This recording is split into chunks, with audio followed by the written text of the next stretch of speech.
our Congresswoman, Stephanie Tubbs Jones, George Voinovich. I could go on the list who graduated from that auditorium. Kids have got to go someplace else now. They want to kill the name Collinwood High School. They want to just extinguish it. 100 years old, largest high school in the city of Cleveland, 300,000 square feet. We're going to kill it. 185 students gave their lives in the Second World War. No, 185, including one female. Largest loss of life of any school in the Second World War in the city of Cleveland. Over 2,000 served to protect our freedom. Hanny Gibbons, Euclid Park. If this goes through, there'll be no elementary schools for the first time in 100 years in St. Clair and on Euclid Avenue. First time in 100 years, no elementary schools. And yet the population is there. I mean, just look at this. And I say here, and I'm going to say again to the mayor, Mayor, they have misled you. Dr. Morgan has misled you. We're going to lose the after-school program at Collinwood. Where's it going? No one's telling us where it's going to go. There's no program, and my colleague knows it, because we both inherited a new area. There's no program after school in the Collinwood, Nottingham Village area, which also takes in Euclid Park. But what I think they didn't tell you as well, that there's 6 voting precincts going to disappear. 4 at Euclid Park, 2 at Hanny Gibbons. So not only do we have to contend with voter suppression coming out of Washington and Columbus, now we see voter suppression coming out of CMSD. And I've been sitting here looking at all their stuff that they've put out. Nice glossy stuff, building brighter futures. So what, in essence, it tells us on the Northeast side, you're going to build brighter futures for the charter schools and the surrounding suburbs, because that's where our kids are going, based on their own numbers now. And yet, their own documents, I'm presenting their own documents, only 30.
Internal, okay. We're having tech issues. Thank you for your patience. Thank you all for joining us at today's hearing of Health, Human Services, and Arts Committee meeting. We're going to have 2 fairly important presentations. I'll flag. We have to be out here around 11:30 for a caucus meeting, so we're going to try to keep this to the point. First up will be the Department of Public Health to present on tobacco. Come on up. All right. Please come on, have a seat, and I'll. This is TRL. Sorry.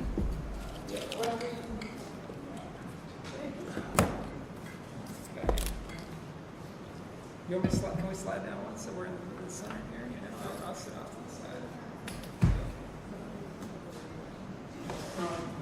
Yes. Hi. Thank you for joining us. Greetings. Thank you. Thank you for having us. We are very proud to present an update today on our work to stand up the tobacco retail licensing system, as well as some of our results of our smoking cessation efforts across our community. With me to my left is Patrice Meyer, who's the director of our community health initiatives and leading the strategy on this work. And directly to her left is Mr. Robert Peterson, who is the head of local health code enforcement and taking on enforcement for the tobacco retail license. So really proud of the work we have ahead of you. We're going to keep it to 57 minutes from now, no more. 57. And with that, I'll turn it over to Ms. Kennedy for the remote. I do. Okay, I'll find you the remote. Can you also be my name? Yes. Thank you very much. So, good morning, everyone, and thank you for the opportunity to be here today. Last year, we took an important step to protect residents across Cleveland by passing comprehensive tobacco retail laws. Central to that effort was the creation of the citywide tobacco retail licensing system, requiring every retailer to obtain a tobacco license for every location. With tools such as licensing, compliance checks, zoning restrictions, and clear enforcement mechanisms, the city now has a stronger, more accountable framework, one that reduces easy access to tobacco, particularly for youth and in neighborhoods that have been disproportionately targeted. Today, we will provide a comprehensive update of the implementation of that tobacco retail licensing program, or CLE TRL, as I like to call it. This initiative is a key component of the city's broader tobacco prevention and control efforts.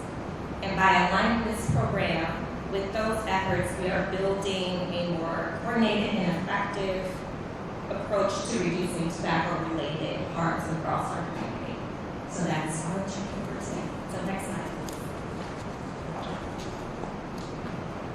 I do want to note too that we will also cover next steps and outline key priorities. So before we talk about the implementation of the tobacco retail licensing program, I just want to make sure that we're all grounded in why we're doing this and why it matters for Cleveland. So first, tobacco remains the leading cause of preventable disease, disability, and death in the United States. And Cleveland is certainly not immune to that.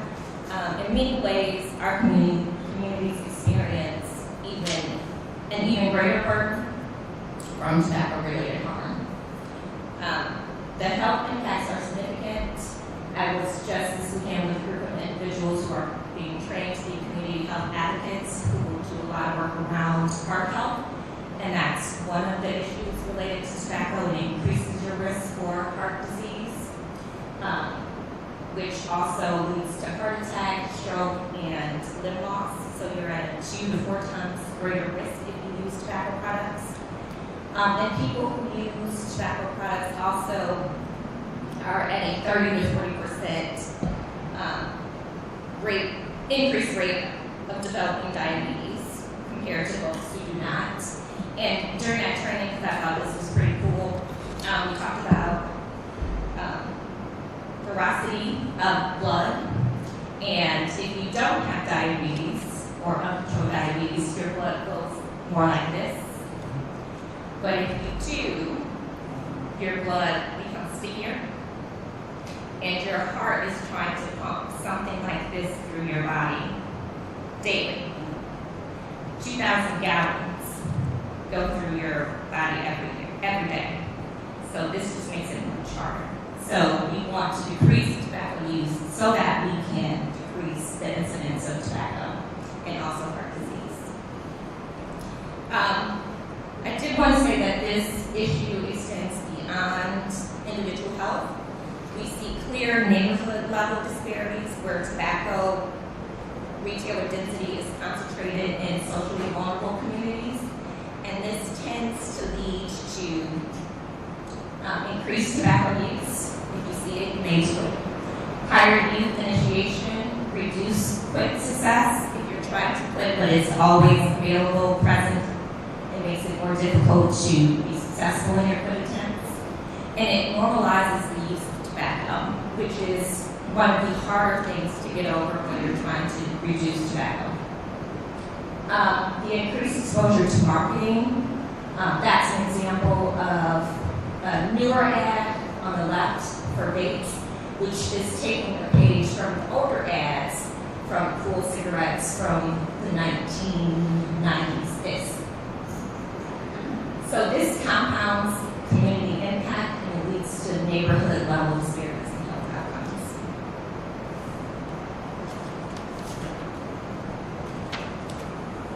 Okay, so in 2015, we did a Cleveland Health survey and then we repeated the same survey in 2025.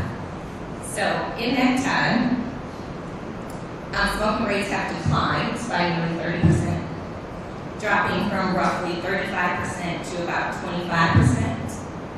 And while that progress is meaningful, it has not been experienced evenly across the city. So certain rates with certain communities are still high. And 25% is still higher than the national average and even the state average.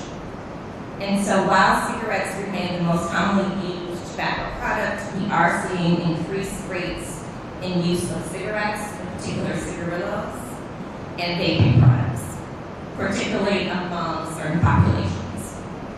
Another key point, 1 in 3 people who use tobacco are using more than one product. This pattern of dual or poly use makes quitting more difficult and increases the risk of negative health outcomes. So, folks who are switching from cigarettes and going to vaping sometimes will tend to still do both, which defeats the purpose.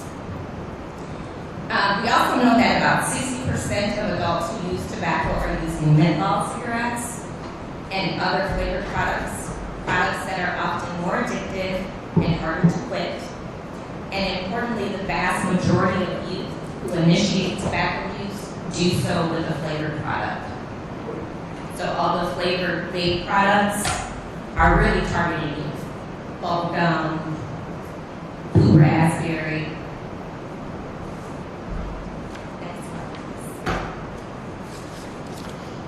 Okay, in the next section we're going to talk about how the tobacco retail licensing regulation is designed to address specifically youth access and how we're going to use it to advance health equity. So, before we jump into the implementation, I just want to give a reminder to everyone of the legislation that was passed and what it provides.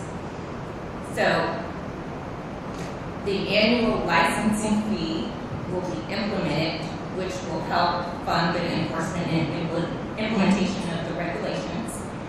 This initiative also maintains an inventory of businesses, which is important, that are involved in tobacco sales, and ensures comprehensive oversight. So, the legislation, the tobacco retail licensing, provides for local tobacco 21 and other tobacco regulation enforcement, again, an inventory of business and funds to support the implementation of the program itself. All right, so we'll talk about the key phases of implementation.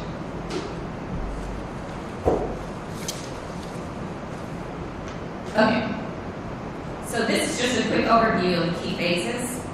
So policy adoption, that's pretty clear that ordinance was passed after it was reviewed and was codified as Chapter 235A. And this gave us the legal framework to regulate retailers. It was crucial because it set the legal and operational parameters for the entire initiative. So it was our starting point, our foundation for the implementation of the work that we have ahead of us. The system setup was probably the more challenging aspect of the phases because you have to start from nothing to something. But it included collaboration across several city departments, including Division of Assessment and Licensing, ITS, and Law, and others.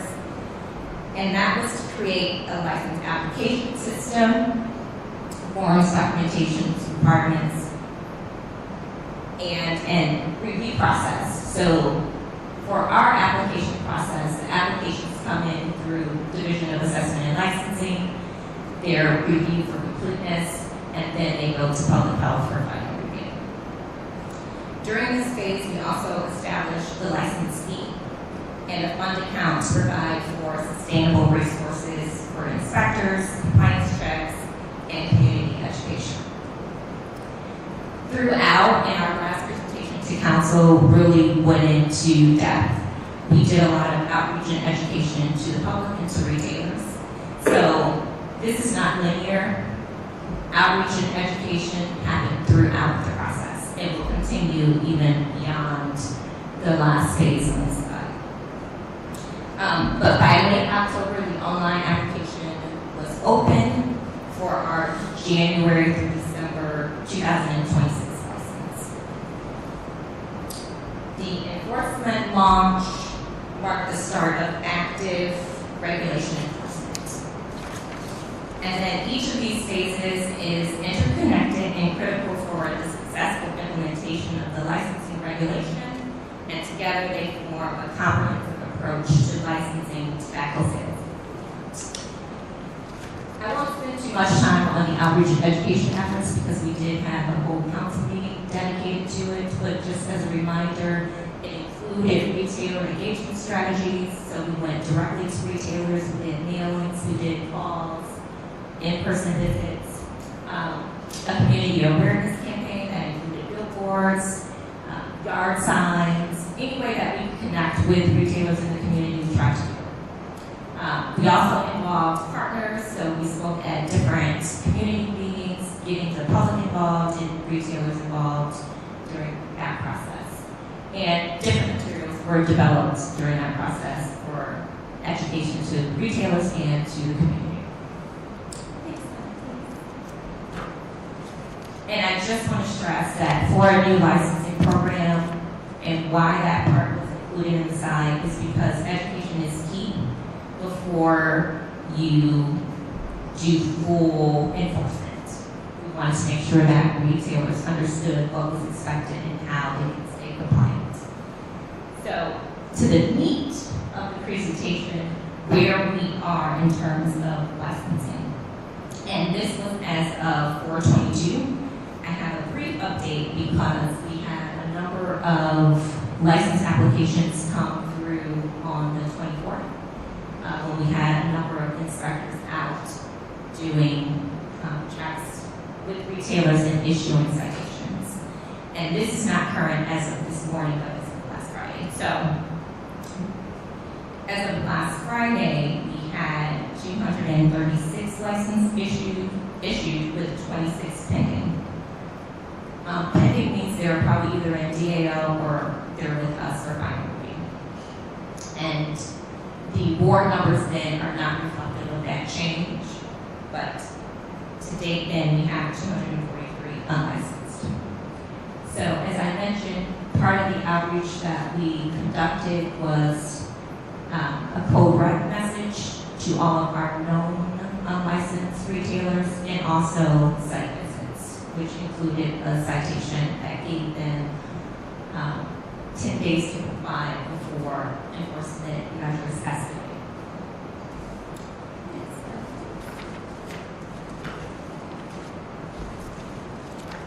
Okay, so I want to talk briefly about some of the challenges that we're seeing and our strategies for addressing retail noncompliance in Cleveland.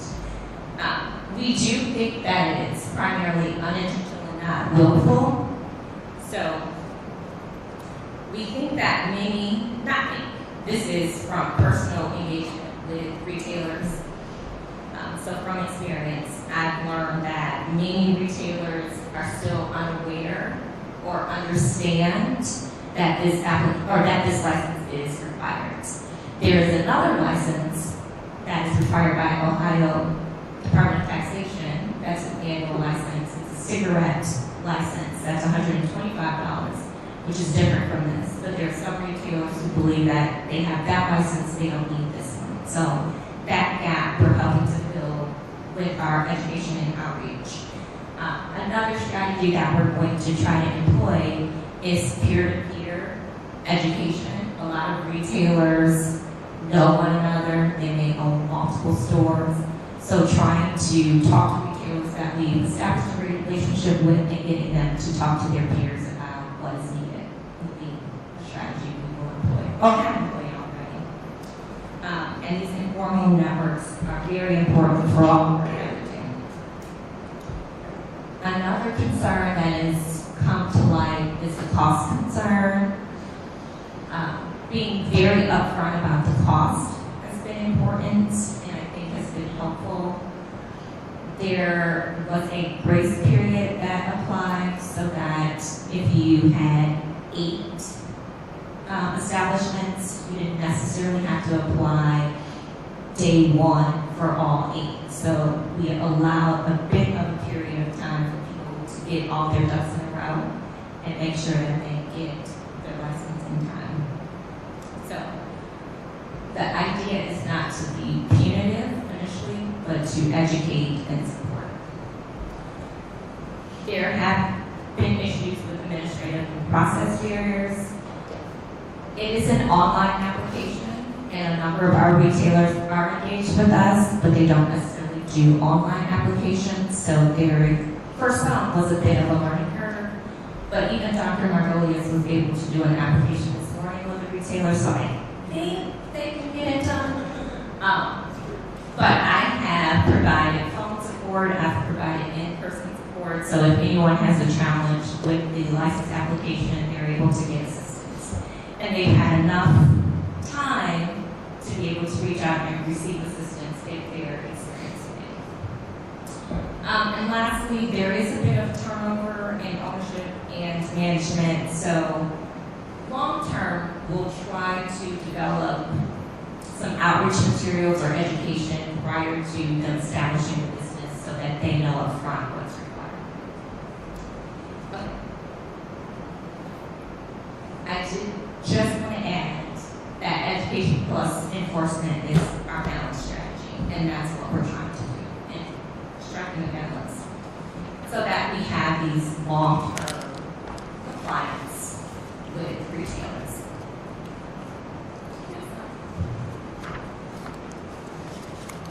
Okay.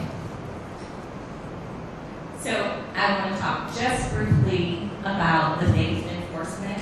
So again, I already alluded to this. We started with support, built awareness, transitioned to enforcement to ensure accountability, and then our long-term efforts are to maintain compliance. So this phased approach allows Cleveland to improve compliance efficiency while supporting retailers and protecting public health.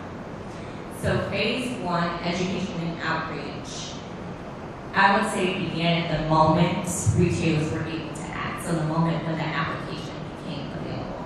So that was late October, early November. And that took us through January. So all of these are in about 3 months time frame.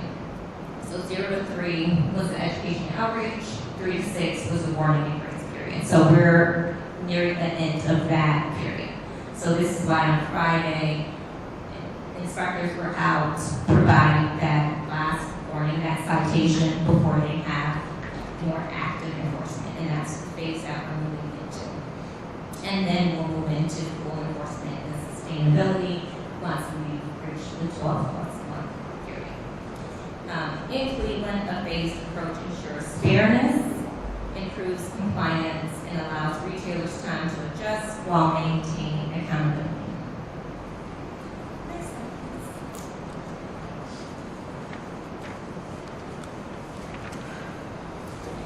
please. Okay, so before I go into next steps and opportunities, I just want to give us a glimpse at before and after. So before implementation, there wasn't a comprehensive retail licensing system.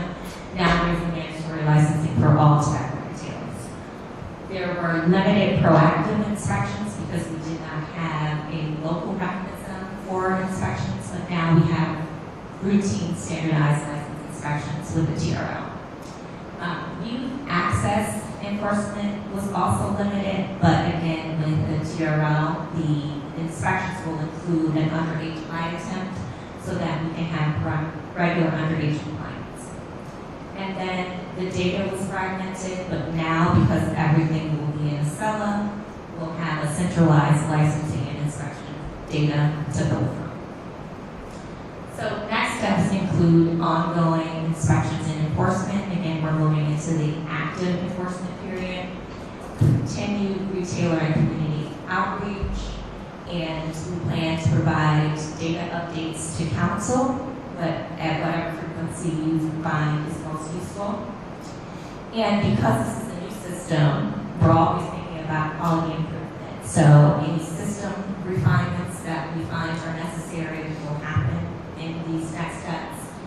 And then eventually I would like to look at maybe a more progressive fee structure. Right now it's very regressive because every retailer pays the same amount for the license. But if you're more compliant, then perhaps there is some way that we can reduce the fee for you because our efforts are really directly tied to the work that we're doing. And if 80% of our work is going to 20% of retailers, then they should bear a higher burden of the cost. But that's something further down the line that we should discuss. Okay, so at the top of the agenda, I talked about some of the other work that we are doing. And I wanted to give a quick shout out to one of our members in the audience. We have a grant through Ohio Department of Health, Tobacco Prevention and Control, and one of the parts of that grant is to do youth education. And we have a relationship with Denison on the west side and Charles Dickens on the east side, and we're engaging youth in some policy systems and environmental change projects. And one of our students is here, Benjamin James, and his mother, Miss Brown, getting a first-hand glimpse at what it is to do this kind of work, to do systems level change, and to get free orange juice. But it's all a part of the work that we're doing. So the other piece of it is cessation services. So 2 years ago, maybe, if not longer, we found there was a need for community cessation services. So we started within the health department community cessation services for residents free of charge, which also included access to nicotine replacement therapy. So this little diagram forms a trophy. So when we put all of these pieces together, we win. That's the hope. And we win by having youth have less access to tobacco products, and also we decrease the health disparities that we're seeing in our neighborhoods across the city. So I want to end with that and open it up for any questions that I'm sure you all have. Thank you for your presentation again. Appreciate you guys being here. And thank you, Mr. James, for joining us today. It's wonderful to have you guys. It's enough to remind my colleagues in City Council we have until 11:30 today. So we are on a tight timeline for this and then also for our parts. I'll be really Patrice, what is your title again? Director of Community Health Initiatives. Director, thanks again for walking us all through this. Can you just explain to us, how did you find out there were 243 unlicensed in the community? We haven't licensed them yet. Oh, to be chair. Great question. I love being told to say great question. So I do mean that. Now you go up. Yeah. So this is what the TRO will help with. One, once we establish how many retailers we have here. But I talked about the state's license that's for cigarette dealers. We use that list. We also worked with planning. They had a list of smoke shop applicants, so we use that list. So there wasn't one list that we had, but we used different lists and then did outreach to see, okay, are these places still tobacco places? And came up with about 500. The list was larger prior to that, but some of the county data included addresses that were outside of Cleveland, even though they said Cleveland. So some of those border communities were retailers that we took off our list. So we feel comfortable with 500, although there's certainly probably more. And once we are out more in the community, we'll be able to add to that. Makes sense. This is related, so it's a great point that smoke shops have pressure planning department to do so. Access that data. You mentioned there's a move to Acela for licensing. Is it still ongoing? And if so, when is it going to be complete? Is it already complete? To check, so the license for the tobacco retail license is already in itself. Last question, just because I, in the past life, was really involved in this past, I'm very glad to see it up and running. There was a provision about window coverings, the percentage of advertising that windows, and just partly because you can't, it's really hard to regulate what kind of advertisements are allowed to be out there. It's a legal activity, folks are allowed to advertise illegal activity, regulate. And so has there been any effort or infrastructure developed for reducing the number of tobacco ads, or ads overall, excuse me, on windows? Through the chair. So I know when the legislation first passed in April, there was a big push by building and housing, and even some of our inspectors, I would say, when they were doing their retail inspections to check for window covering. I will say for part of so there will be 2 inspections that will happen for each retailer. And the first inspection is the license inspection, and there's a checklist that will also include a check for window covering. So there has been some efforts, and then there will be sustained ongoing efforts through our inspection process. Any questions?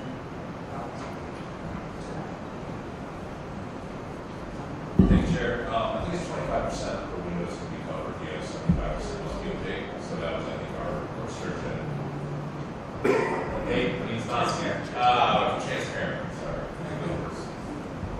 Anyway, thank you just for coming in for the update. Just have a couple questions. In regards to the overall tobacco use, it's nice to see tobacco down from 35 to 20% usage. Then you pointed out that cigars and vapes are up. So when you total them up, it looks like we went from 49% to 39%, which is still a reduction. 35. Well, I mean, you add up tobacco, cigarettes, and vape in one column, and then you add up the 2015 to 2025 numbers. If you want to go to the slide, Some people use stuff. and that's what the question is. So, through the chair, how do we get data on like what people do in terms of like their usage? Like, how do we know that X percentage of people are vaping and smoking cigars versus just like smoking cigarettes? So, through the chair, to the councilman, the Cleveland Health Survey, which is self-reported, surveyed residents across the city, and one of the questions within the survey was your use. So we asked specifically what tobacco products were you using? And we were able to glean from that which tobacco products and if they were using multiple tobacco products. Chair, I'll add, so the survey is available to anybody online. You just Google Cleveland Health Survey. It was done by a team of epidemiologists at Case Western as the national representative for them in terms of their methodology to get this data. And through the chair, can we couple that then with data? Do we have data on what the stores are selling? Like they'll tell us like we sold this many cartons of menthol, this many single Lucy's, this many vapes. You know, we get like that. Through the chair, there is some data on what stores are selling, but not the quantities like that you mentioned. They've done some good work on photographs, looking at all the crayon products and other kind of marijuana versions that they're selling. It's also linked from the same prevention and research center for healthy neighborhoods. That's the data on that. Through the chair, definitely, yes. The same group, they have summer interns that go out and do a survey of all the different retailers, and I believe they do try to collect a percentage. It's not hard science, but it does give us a good idea of what's being sold in stores. And then you, Chair, you sort of segued me into my next question, which is going to be about what I call pop-up pot shops. So I'm fully supportive of the state licensed dispensaries as approved by voters and passed 2-3 years ago, whatever this was. But the fly-by-night corner, bringing down trash bags full of from Michigan people, through the chair, how are we doing in putting an end to those shops? Because I think there are loopholes in those. Through the chair to the councilman. So internally, we have a group of individuals who are going out and investigating any calls or complaints, or even during other inspections, like we had a barber shop that had marijuana, and we are working with other departments to make sure that these establishments are getting closed. As part of the licensing requirements, if you are found to sell marijuana or any other illegal product, then our pathway for enforcement is much stricter and stronger, where we could actually shut or disallow the selling of tobacco products for up to 5 years. Through the chair, I'll add, so the state law went into effect March 20th, 2026, that all the marijuana derivatives they were pretending to sell no longer be sold outside of registered cannabis dispensaries. And the Ohio Investigative Unit is the enforcement agency in charge of that. And they, like all those retailers, to know that big enforcement actions are coming shortly. They wanted to let the dust settle after the law went into effect to see if someone closed on their own. But for retailers listening in to know that those big enforcement actions are coming shortly. Okay, so through the chair, the state is going to be included on that. Correct. Okay. Last question through the chair. Can we get the list of the licensed tobacco retailers by this spreadsheet, the Excel sheet? Through the chair to the councilman, absolutely. I'm going to be doing a lot of code enforcement on commercial properties in my neighborhood next week. So that information is very helpful. Thank you. Councilman Marsh. Councilman Shaw. Thank you, and thank you for your time this morning. I have a few follow-up questions regarding the, how is Zyn in these nicotine pouches regulated to the chair? Is that considered a part of this? Are we also looking at this as using the skyrocketing number of youth using it? Through the chair to the councilman, yes. So Zyn, nicotine pouches, nicotine products are all considered tobacco products. So if they sell those items, they also are required to have a tobacco retail license, and will have to adhere to all the other rules that are within that legislation. That's great to hear. Going to like the education portion, are we also pushing out more information about the dangers of those products for youth, so that it is not just targeted at waste, departments and involved in this pouch arena, whatever someone else. Through the councilman, through the chair to the councilman. Yes, so as part of that comprehensive strategy, we do a lot of education. One of my colleagues, a shout out to Prince Benson, has developed a great presentation about how neighborhoods were targeted and about the way that big tobacco has reinvented itself. So it's gone from cigarettes to vaping to pouches, and how all of those products are not good for you, despite what folks may try to tell you as them being a, nicotine replacement therapy. It's not. So we do presentations out in the community, we do community meetings, anywhere, and anyone who wants more information, we're willing and able to be able to do that.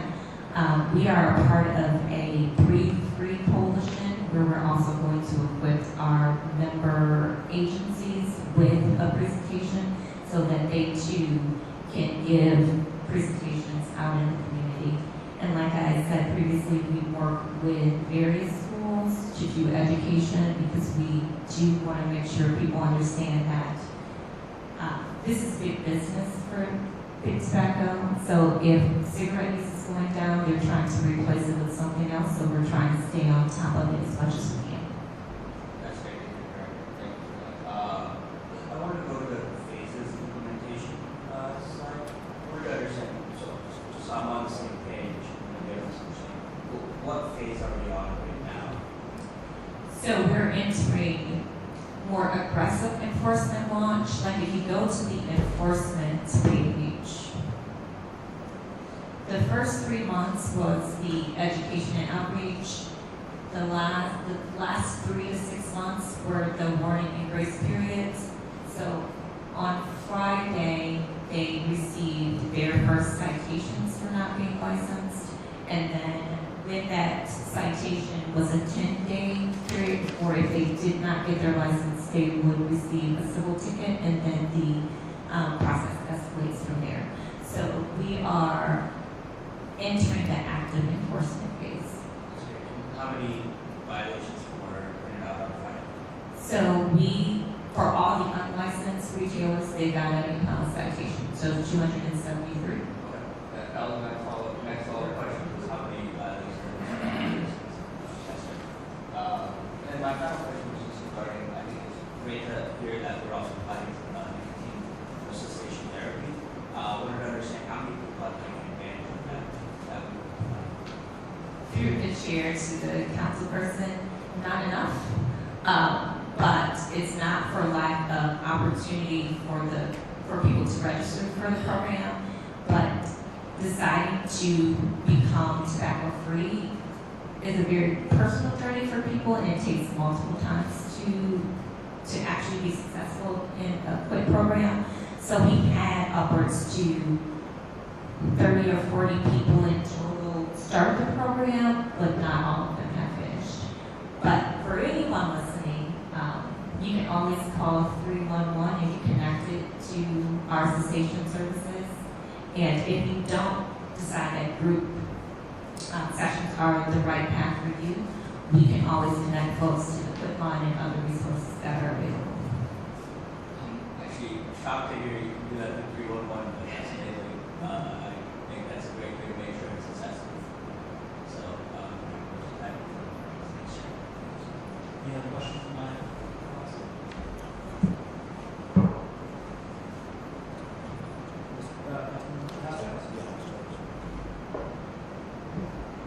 Good morning, to the chair, to the senior. Do you have a list of all of the licensed vendors that are publicly available, that have public access for food? Through the chair to the councilwoman, that will be available. I have the list available for council if they would like it. But that is part of the legislation too, to have a publicly available site where people can go and see who's licensed and the results of inspections. So I've talked to our team of epidemiologists. They're ready to go in terms of setting that up. So that information will be available soon to the public. And at any given time, you will be able to go on and see if a facility is licensed and the results of any inspections. Through the chair, I believe you can, if you use the citizen portal, you can go and look, by clicking on public health, I think it will show up there too now. But as Director Meyer said, as we, we'll get our open data, something more friendly to use up there too, soon. Okay, to the chair, to the senior. Okay, so we're going to go on the website. Through the chair, we'll send it over to you afterwards.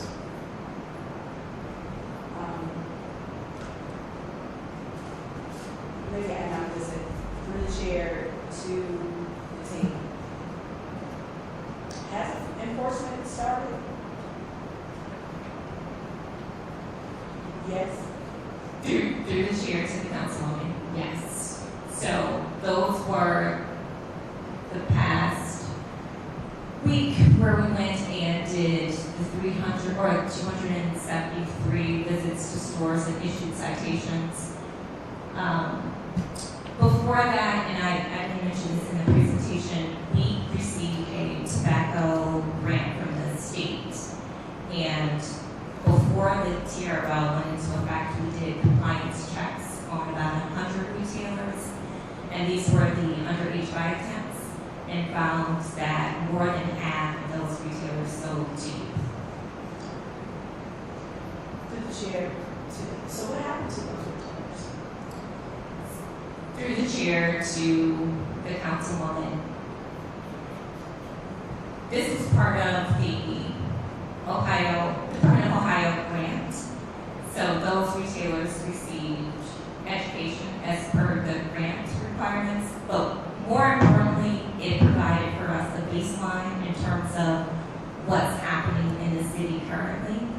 Tobacco 21 wasn't a law that was established when this TRL was established. It was established in 2016 was when it went into effect. So the rate of compliance then was about the rate of compliance now. So that's why the tobacco retail license is so vitally important, because it will give us that mechanism to be able to find and eventually revoke licenses for any retailer that does not comply. Through the chair to the team here.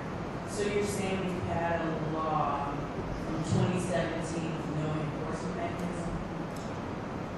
Through the through the chair to the councilwoman, we did not have local enforcement. There was enforcement because it's a state law. Tobacco 21 is also a state law. But we did not have the level of local enforcement or the leverage that we have now with the tobacco retail license. And follow to the chair, to the team here. So if it's a state law, how then or when could it be enforced? Just because we don't have a local law, state charges could be leveraged. I'm trying to find out why were state charges not leveled against the tobacco retailers.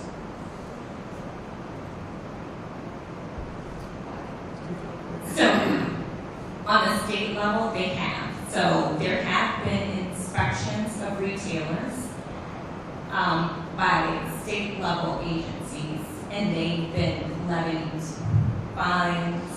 But what tends to happen is they don't fine the retailer, they fine the employee for breaking the Tobacco 21 law. Okay, so through the chair to the CPD, I'm talking about in the instance where 50% of retailers that just happened based on the grant. In those cases, were people then brought up on state charges? Through the council, through the chair to the councilperson, they were not. Through the chair to the team, why not? Through the chair to the councilwoman.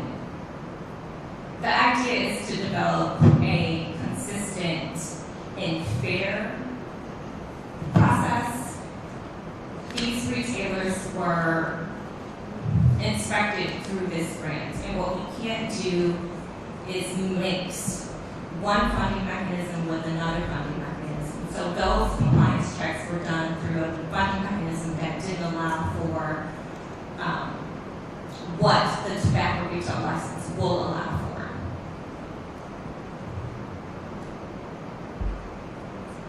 I'm gonna leave that there. This go. I'm just, no, I am, just, because I'm concerned. At the end of the day, a lot of times are just,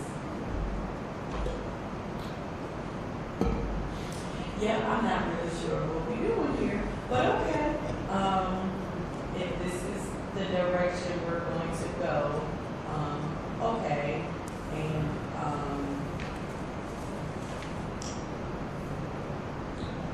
I would be interested to see the enforcement, just in my neighborhood, because what we are putting out versus what is being seen is just, it's not equating. From my perspective, I know we don't have enforcement. We have shops literally that are operating next to acres.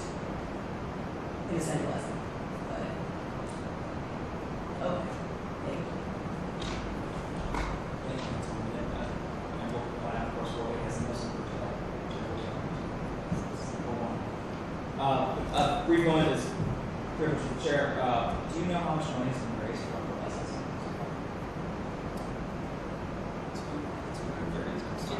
Yeah. 230 times 5. 228 times 500. 5 million. Well, Oh, no. sorry, the higher number, I'm sorry. Now we're up to 270.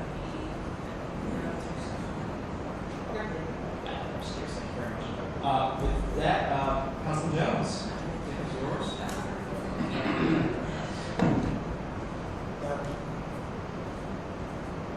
No, I'm not gonna leave, get deep here, so. When we talk about the state law, what is the state law consequences as it relates to, Mr. Chairman, to, the Director of Health or, Dr. Minor? What does the state law say when you sell to underage young people? What is the state law? What is the state law? Through the chair to the council person. So in 2020, I'm sorry, Councilman Joe Jones. And so in 2016, when we enacted Tobacco 21 legislation, there, I believe, was a fine. But in 2019 is when the state enacted Tobacco 21 legislation. So the state will send officers out to different retailers. And that information is available online, the different retailers that have been visited throughout the state. And then I believe there is a fine, but I believe the fine does not go to the retailer, it goes to the person. Department. Can you tell us, do you know the law, Mr. Chairman, for starters? Do you know state law concerning 21 that was passed in 2019, what it says when you're selling tobacco to minors? The chair, yes. Can you please tell us? That's what I'm asking for. Through the chair, yes, as Ms. Meyer just stated, there are fines. There are also criminal charges that can go against the individual selling the tobacco products to the minor. So let me make sure I'm on the same page. So the way the state law is written up right now currently, if a store is to be found, because you got more than half person, thank you for the job that you are doing. So Mrs. Minor, so you're saying to me, so I'll make sure I'm understanding exactly what you're saying in your testimony this morning, that when you went out to do your inspections, where I presume young people, you said more than half was selling to minors? Okay. And so then now the question would be, what do we have? And this is something we need to take a look at as a body to tighten up our law if we don't have anything. I mean, what's the whole purpose of doing this if we don't have no real substance in terms of penalties? Because now we're just wasting our time and wasting taxpayers' money. The issue is, Mr. Chairman, it should always be how we safeguard our young people. So now, I know how state law works for the rich and wealthy. So now, and that's what it sounds like to me, that if a person is selling to minors, they don't charge the owner, they charge the person who's selling to them, and that's the way the law is written, Mr. Chairman, to the director. You can keep your mic on, because I'm going to be coming back to you. Sure, yes. Okay, so you're saying to me that that's what it is. So is there any penalties to the person who owns the smoke shop? Through the chair, from the state law, I don't believe there is, but for our law that we passed, that you all passed in April 2025, that went into effect 3 months ago, the answer is yes. And so, while we didn't do the enforcement actions from the study funded through the Ohio Department of Health, those enforcement actions are coming. The program launched January 1st, 2026, and so those enforcement actions are coming. So what are we going to do, Mr. Chairman, to the director, our health director? Because you're our guy, you're our main guy. You the main fella that's running the whole We just thing. had an excellent presentation for Ms. Meyer on the topic, and she'll cover some of those topics right now. Thank you. Through the chair to Councilman Joe Jones. So this is the great work that you all have done by passing the tobacco retail licensing program. So that gives us the mechanism to be able to fine, suspend, and then eventually revocate the license of a tobacco retailer that's not being compliant. So we now, thanks to the legislation that we have in Cleveland, have the tools to be able to do the work that you would all want to see and have us do. So what are we gonna do, Mr. Chairman? Y'all tell me all this, what are you gonna do?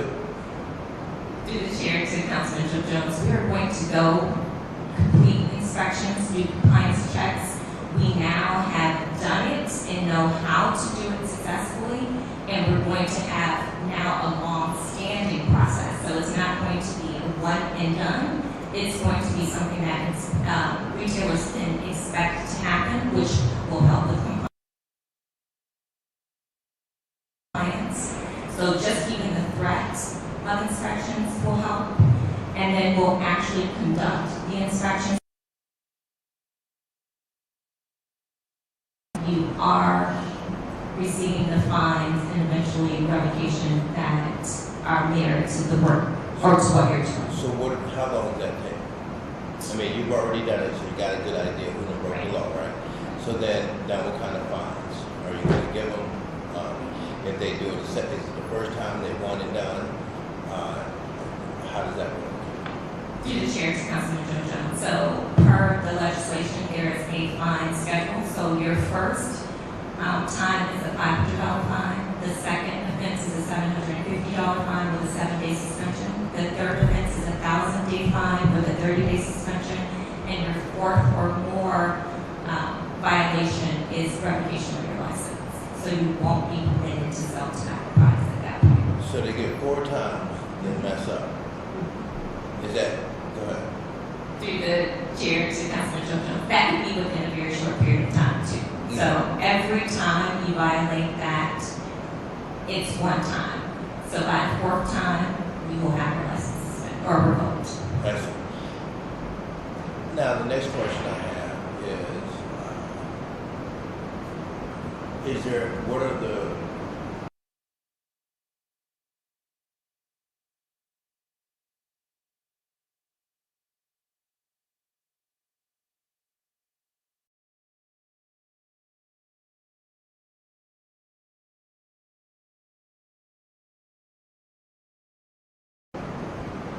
penalties in terms of, you said there were Different violations that can occur that could lead to a criminal prosecution.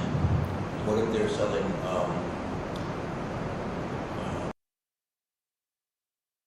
marijuana or marijuana-like substances? So through the chair to Councilman Joe Jones, that is one of the checklist items that we'll do when we're going to our inspections. And if you're found to sell marijuana, then you can have your license revoked. Now, what about so old? I go into these stores and it looks just like they got all of these jars looking just like marijuana. How do you deal with that? Because to me, I've never seen anything quite like it to go into a gas station and see marijuana just sit down on the counter and just go grab it. Like it's cookies or candies in a candy jar. So how do you deal with that when you see that? Is that a violation? Through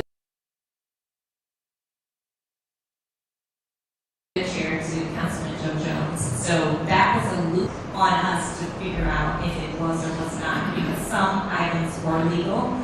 But now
As you can see from the title of this video, my channel has been demonetized.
Egregious retailers, there was some fines or some penalties that were levied on them. But because enforcement was on a much broader scale, that is what tended to happen. The consequences tended to fall on the staff instead of the retailer. And through the chair, does the Cleveland Department of Health, did you previously have the authority to enforce the state laws when it comes to these ordinances? Sure. So this law 187, it was enacted specifically to hold the retailers accountable and to give the Cleveland Department of Health the authority to enforce tobacco laws in our city. Through the chair to the councilwoman, yes. Thank you very much. That's all. Well, again, thank you all for joining us today for this impressive. We're glad to learn facts of Wayne. Thank you for your work. Thank you guys. Thanks so much. Right. As the Shelby Public Health team rolls out, we'll be calling up Senior Advisor Ron Brown, who is discussing performance arts fund. That's a bad one. Yeah, right.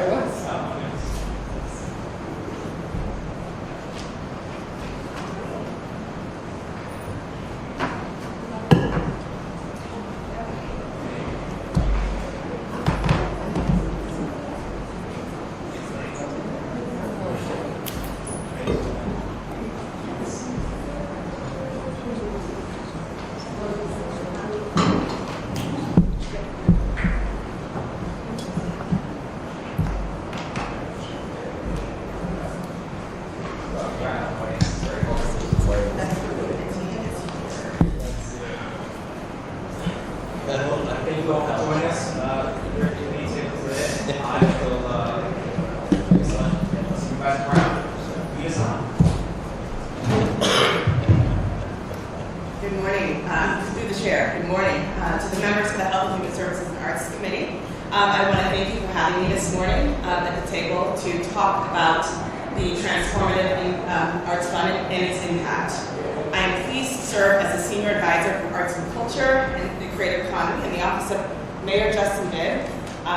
The Transformative Arts Fund was added to my portfolio of work after I joined this administration in July of 2023 as Senior Strategist for Arts, Culture, and the Creative Economy.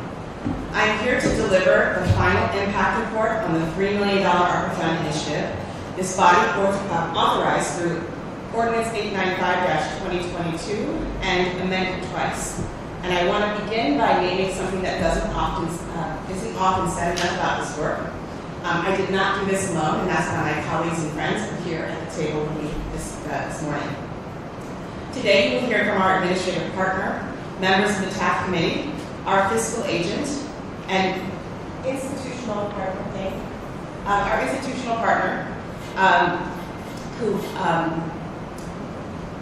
our institutional partner, and two of the artists who built this work.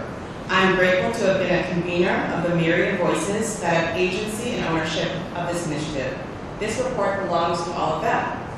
To the new members of this committee, welcome. Through the initial legislation this committee authorized, it named Assembly for the Arts the fiscal agent for this initiative and supported the refined closeout of the program objectives. Every action that made this work possible was taken publicly by this body. Thank you for that action and for authorizing an Artist Forward program. Slide 2. It is important to acknowledge Mayor Justin Bibb, whose commitment to Cleveland artists gave this work its mandate, Council President Blaine Griffin, whose leadership moved this legislation, and Councilman Kevin Conwell, whose championship of Cleveland artists helped to make the case that this work deserved public investment. Thank you very much. It is also important to acknowledge this body, who authorized an Artist Forward approach that allowed artist teams to access their funds and execute their projects immediately, rather than being paid only at the completion of work. By naming Assembly as the fiscal agent and structuring disbursement milestone-based tranches, an Artist Forward methodology was built into the program fund from its inception. I'd like to introduce Jeremy Johnson, who will talk a little bit about the advocacy story that initiated this project, as well as the administration of the project. Thank you. Through the chair, I'm Jeremy Johnson, President and CEO of Assembly for the Arts. Thank you all for having me here this morning.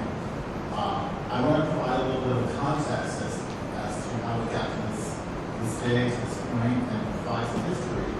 Back in 2022, as Cleveland was determining how to deploy American Rescue Plan dollars, Assembly for the Arts, artists, and cultural leaders advocated that some of those federal recovery dollars should support arts and culture. At that time, the core concern was how we help artists and creative workers who have been directly affected by COVID and its economic fallout. Many artists, as you know, have lost income, opportunities, and stability, and we believed it was important that the arts sector not be left out of the recovery conversation. The Transformative Arts Fund grew out of that broader moment. It became an important public-private partnership, including the City of Cleveland, artists, institutional partners, Land Studio, and Assembly for the Arts. Assembly for the Arts appreciated the opportunity to serve as fiscal agent for this work. We also came to it with relevant experience. Before the Transformative Arts Fund, we had already helped administer public recovery dollars, including ARPA support distributed through Cuyahoga County and also through the CARES program as well. So this work was not begun from scratch. It builds on lessons already learned about how to move public dollars responsibly to the arts ecosystem.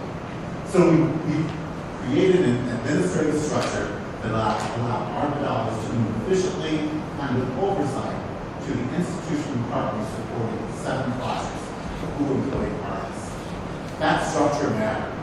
Assembly used the widely used grant software program called Submittable to receive and organize applications, and standardized procedures were developed for documentation, review, disbursement, and reporting. Project teams participated in regular review meetings with the city, Land Studio, and Assembly, and our institutional partners also played an important role in reviewing project-related expenses before our submission.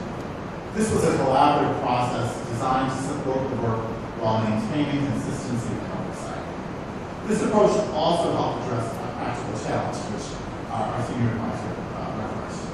Many artists and community-based partners are not in a position to fund substantial project costs and then wait for reimbursement. This structure made it possible to move funds in a way that was more workable for the projects while still respecting the responsibilities that come with public dollars.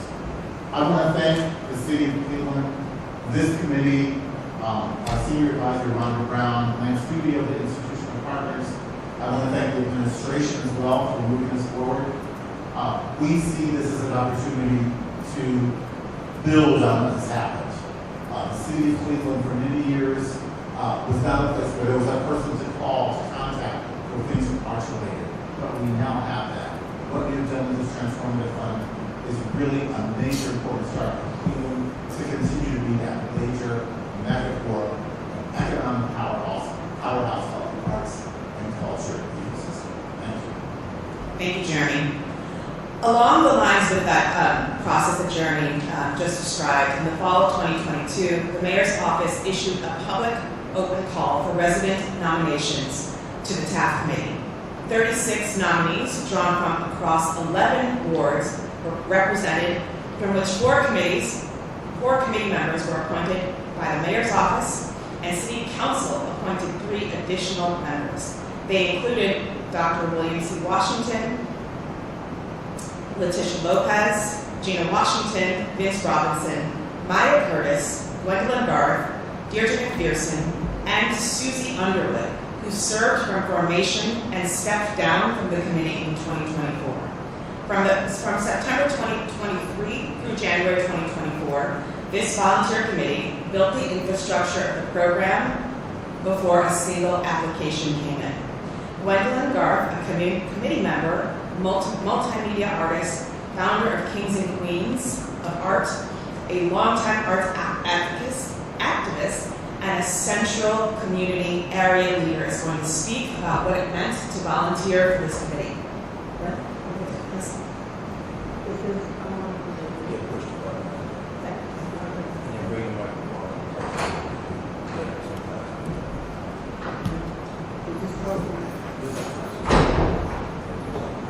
Hello? Yeah, we got it. Okay. I hope I'm doing this okay. You go ahead. While sitting in my garden thinking about the work created by TAF of the Transformative Arts Fund and our committee, I was looking at how the trees in my garden have started to bloom. Some trees have bloomed faster than the others.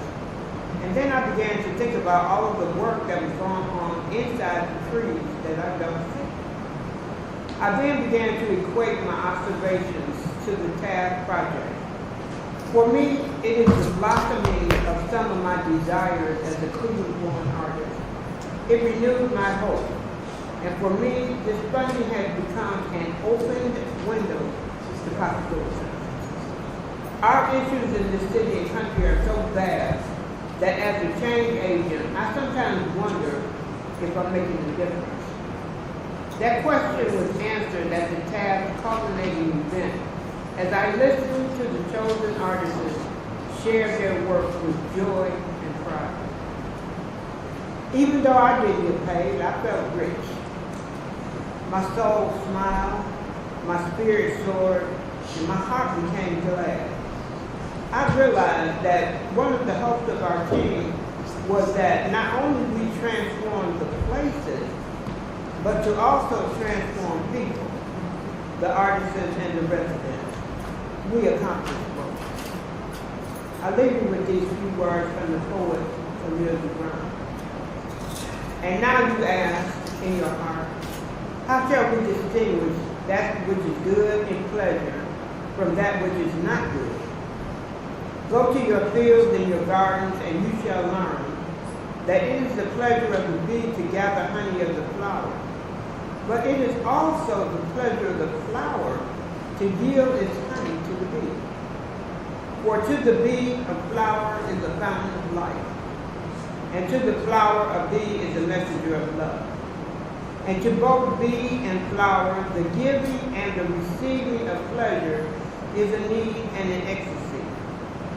People of Cleveland, with this task fund, we have been in our pleasures and work, much like flowers in the bee. I want to thank you all for this opportunity to observe my city growing. As the elder of the city, I've seen a whole lot of changes, and I really thoroughly enjoyed being a part of this transformation. Thank you. Thank you, Glenn. I just wanted to draw your attention to the photograph that's on the screen, so you can see not only the joy that Ms. Gwen just described, but also some of the members of the committee who are no longer here at City Hall.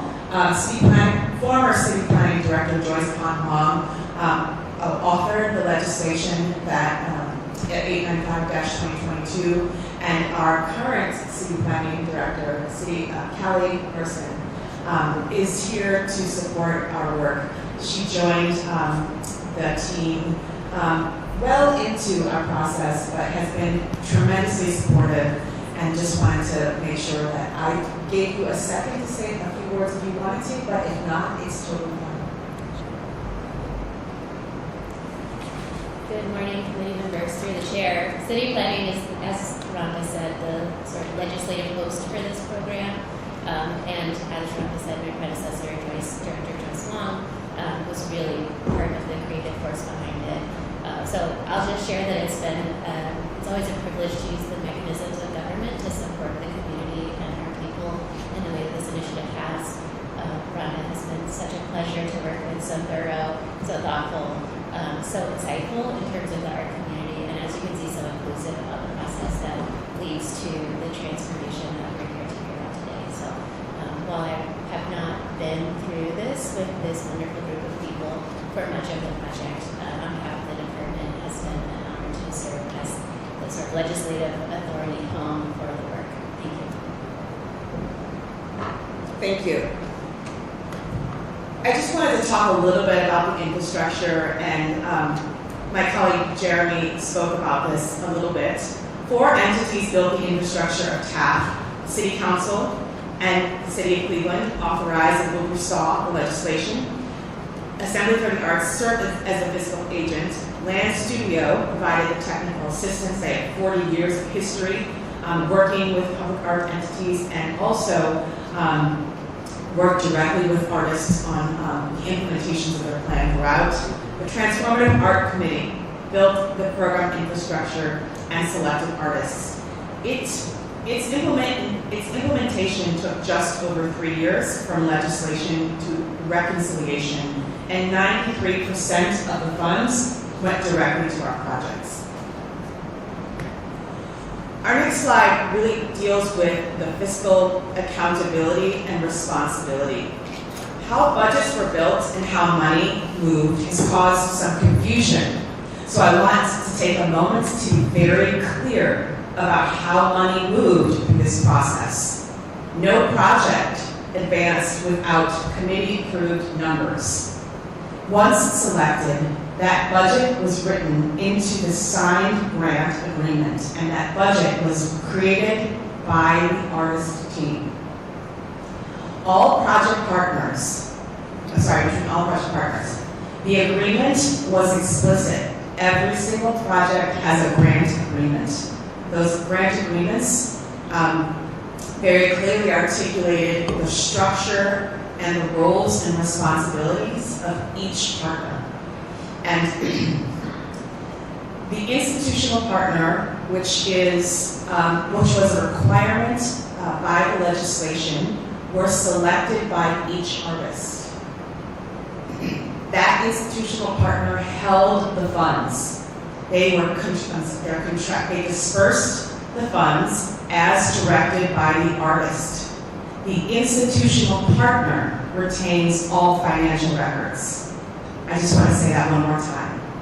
The institutional partner retains all financial records and receipts and was contractually accountable for the spending of the funds. Assembly dispersed funds to the institutional partner only and never directly to the artist, and only upon meeting the compliance milestones. Each institutional partner is contractually required to hold their receipts for audit. Our charge was to ensure that each project was in compliance with its grant agreement, not to direct what the art should be. 6 of the 7 projects received 100% of the funds awarded to them. 1 project was not compliant with their Q4 reporting requirements. The final 5% was withheld as a result, as the grant agreements required. To speak to this experience, we have Dana Bradley from the Cuyahoga Metropolitan Housing Authority, who was one of the institutional partners for our projects. Dana? Press that button.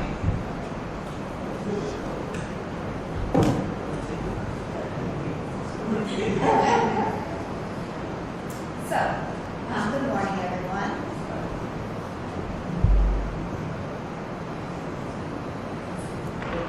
Collaborating with TAG and Ms.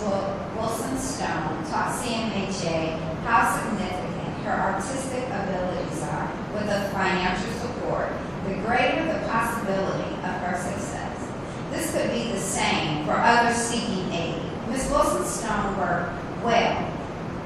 was well organized, and she had a well thought out plan for executing her project. She displayed high-level project managerial skills, confirming that with prompt and consistent communication happening between Ms. Stone and CMHA, every plan could be smoothly executed. Consistent communication played a major part in our approach to making the project a success.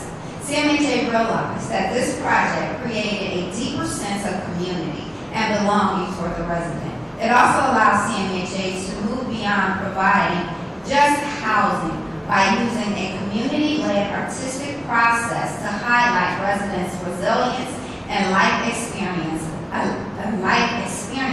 allowing CMHA staff a unique experience in connecting with community. The Cuyahoga Metropolitan Housing Authority may use this experience to collaborate more with other local artists, providing a community-centric experience, welcoming more future public projects. This approach could engage residents to become creators rather than observers. The experience exposed CMHA's efforts to go beyond housing, but allow actively investing in the cultural vibrance and social fabric of its neighborhoods. The TAG and Portals of Knowing, which is Tisha's project, provided CMHA with a new blueprint for how to partner with local artists and empowering local professional artists to lead large-scale, ambitious projects. This positions artists not just as contractors, but as creative agents of community development. Portals of Knowing became a vehicle for shared reflection and empowerment, encouraging the African American community to embrace their past, their families, and their cultures. This was like no other project I've worked on in my 17 years at CMHA. It was eye-opening, helping me to see firsthand the potential of residents in our community to be successful. Tisha's heart and soul were all over this project. The experience was like none I have ever seen before. I can only imagine the lengths she would go with continuous funding supporting her. Her mind is brilliant. I am glad CMHA had the opportunity to collaborate with her on this staff grant opportunity. I hope you all will consider this project again, allowing these artists the opportunity to take their projects up a notch now that they have made this can be something even greater. Thank you, Dana. For the benefit of the community, would you kindly share your title at CMHA? I'm the Deputy Director of our Resident Services Department. Thank you. Before I move off the slide, I just want to draw your attention to the disbursement structure for each grant.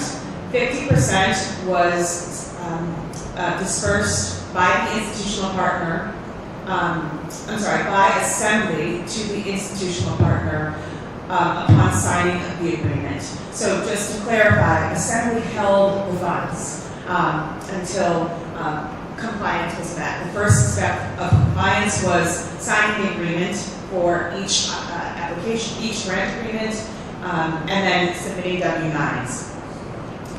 The second tranche was dispersed upon completion of Q1 and Q2 reporting requirements. The reporting requirements were required by all projects in which they would show their budget against expenses and planning, and the institutional partner and the artists were required to sign off on those quarterly reports. And then the final disbursement was released upon completion of the Q3 and Q4 documentation, and it also required 5% was withheld. Those expenses, because of the timing of that last disbursement, we required the artist teams and the institutional partners to share encumbered expenses. So those expenses had to already been contractually agreed to. And so, as I mentioned, only one of our partners did not meet that obligation. I do want to share that the Cleveland Clinic, however, through their community benefits dollars, covered the final 5% of that last artist team. So everybody finished their project whole.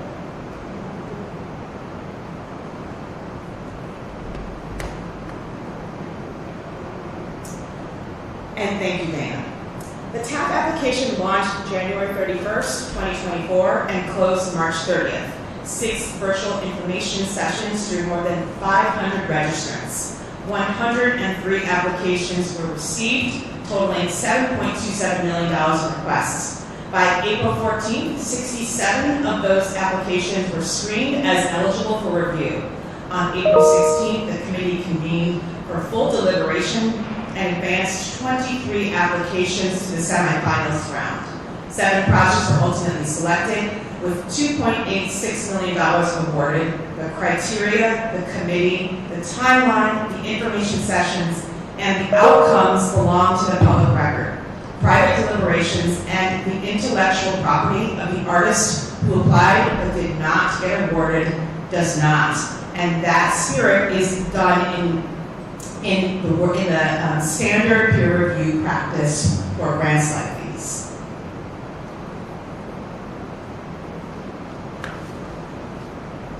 Two things I want to note before I move through the 7 projects quickly.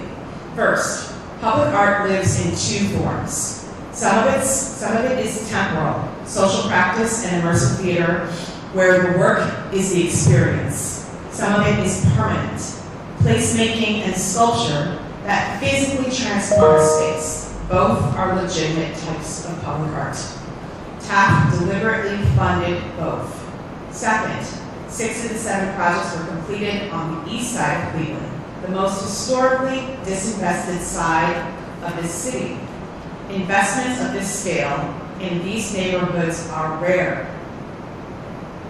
The committee selected for transformative impact of the applications, and transformative impact is most visible where decades of public and private capital have not gone.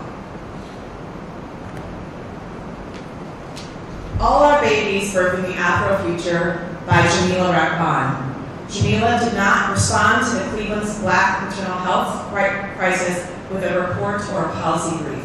She responded with art, 6 immersive volumes spanning movement, sound baths, fashion, design, and ritual, all building toward an ideal space of wellness, autonomy, and care for Black women and mothers.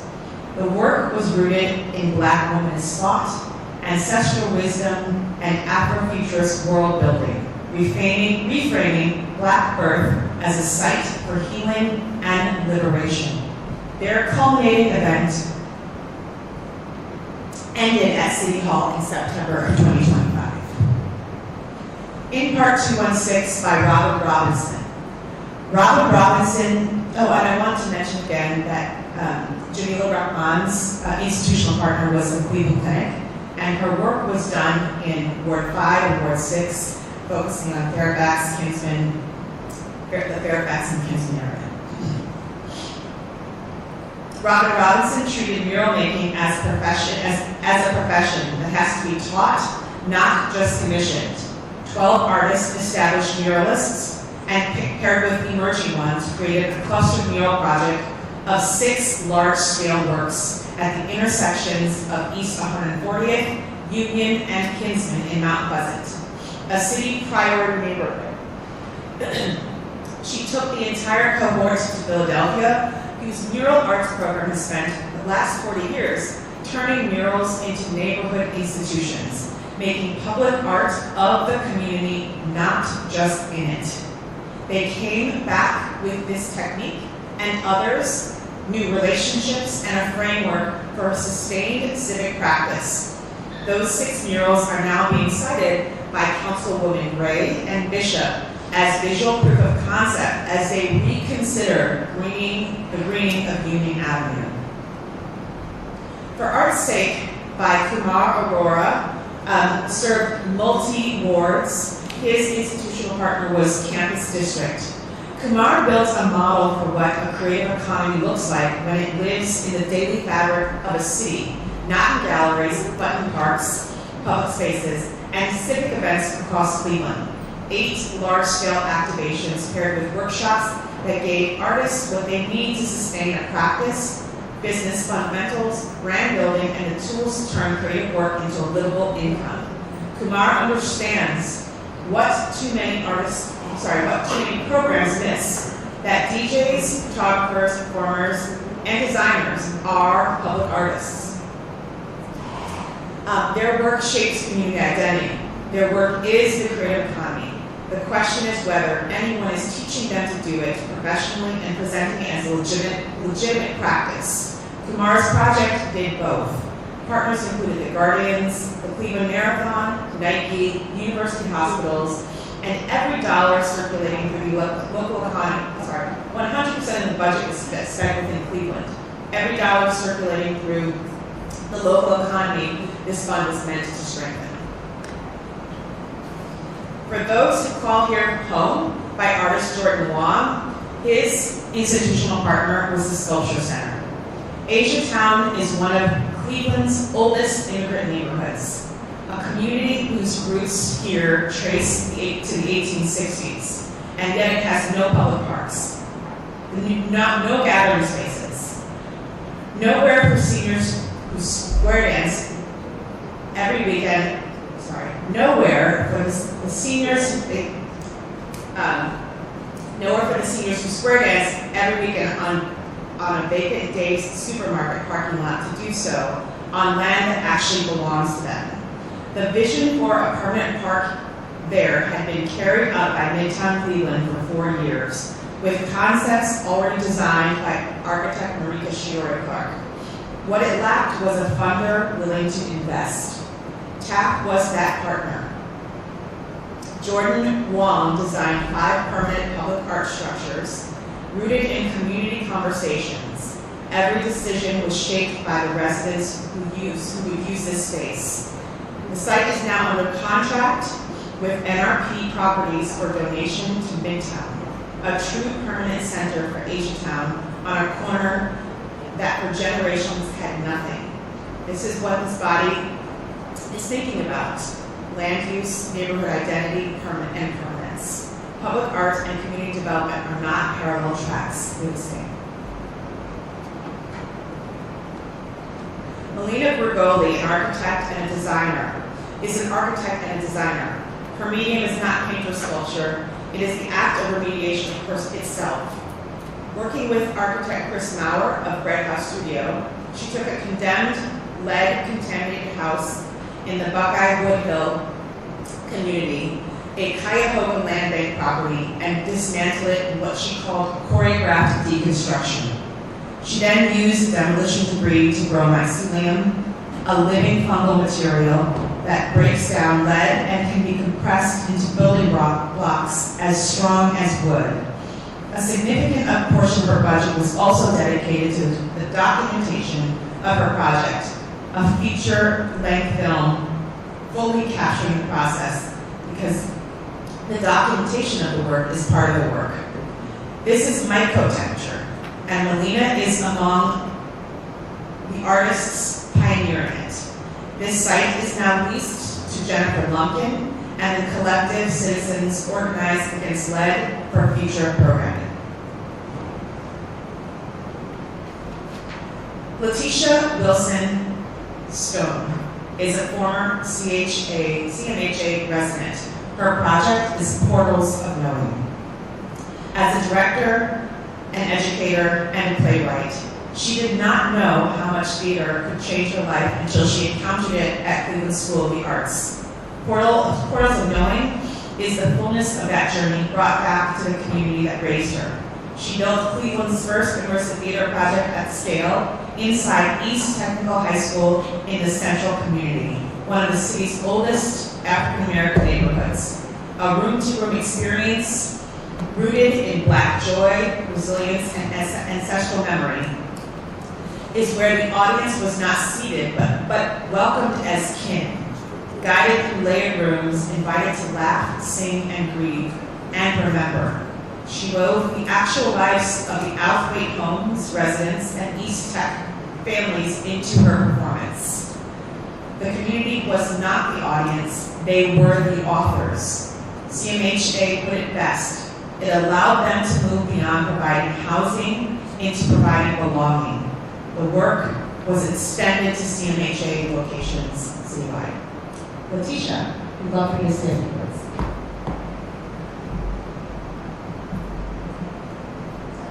Hello, everybody. I'm from Cleveland. I am born here. I am from here. I am from walking down sidewalks, skipping over to keep my mom from harm, not to break her back, and going to Cleveland Public Library often, where I fell in love with stories. I am behind Portals of Knowing, and generations of my family live in Ward 5. So it was important for me to go back to where I was able to be introduced to my artistry through the community that I was surrounded in, and CMHA workers who were there for me at the rec centers and things of that nature, where I know that there were also people a part of these institutions that truly cared for not just my own well-being, but the well-being of all of us within the community. I am from the blood and tears that soak the soil of this land. I, like many here and many throughout the city, are caretakers for those who live here. Receiving the Transformative Arts Fund was a life-changing experience for me as a mother, as an artist, and as an educator. To be anyone on the ground in this city, you know that it is a great joy, it is full of creativity and unrelenting grief. The stories that are in this city, they are the stories that can solve the grief and disconnection that is the result of the woes that this city faces. Cleveland is changing. Schools are closing, festivals are disappearing, culture is fading in places we once called home. And the things that we hold on to aren't treated as valuable, and especially if you are someone who is from the redlining community. So one of the guiding questions of the work was, what will uplift this community?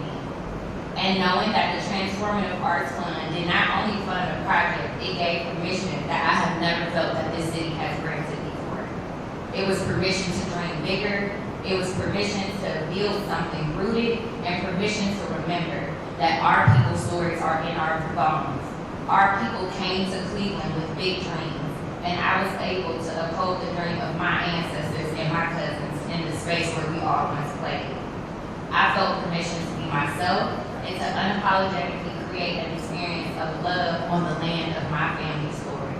While raising a senior in high school, an 18-year-old and also a 2-year-old, and working full time. So that's just giving a little bit of the human side of when we are doing this work, we are bringing our full selves, and so it's every single artist, every ensemble member, everybody who painted, we all came in fully building ourselves. And through this work, we produced an original immersive experience across 2,000 square feet, hosted 19 community events, held over 30 rehearsals, and gifted more than 200 family heirloom portraits, all in an active 10-month period. And what we saw was joy, we held grief, and we held healing all in the same room. We were not only making art, we created ceremony, and I'm forever grateful for the Transformative Arts Fund and also CMHA for all of your support, and also Ms. Rhonda and Assembly for the Art and Dance Studios. Thank you all.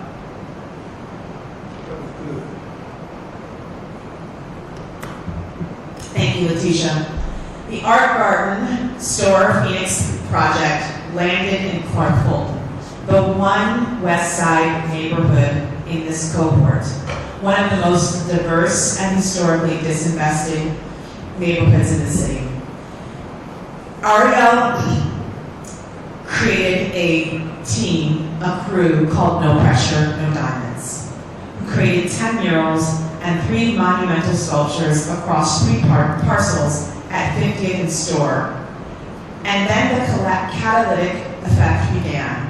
Western Reserve Land Conservancy is building permanent pocket parks on each parcel, designed to incorporate the sculptures themselves.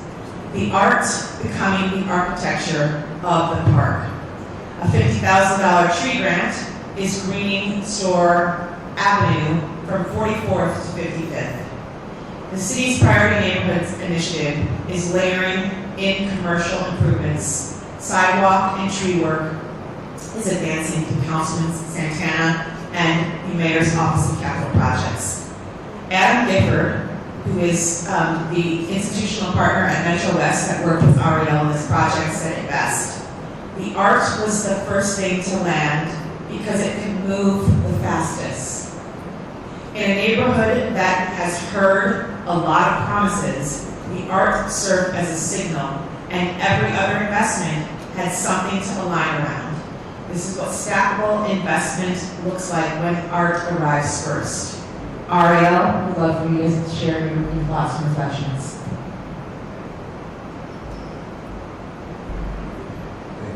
Thank you, Rhonda.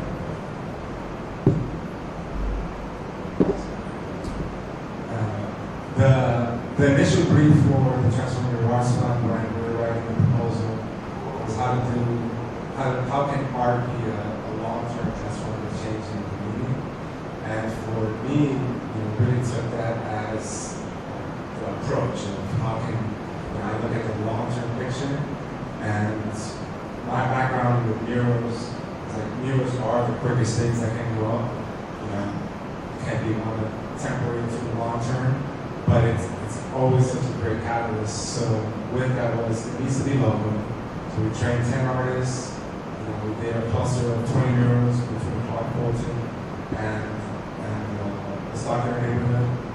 And with the help of Councilwoman Santana and Metro West, we were able to put together a plan where the sculptures on the sites on Store can then become the central points that can sprawl out and become the pocket parks that can address residents' concern for safety, for recreation, and just to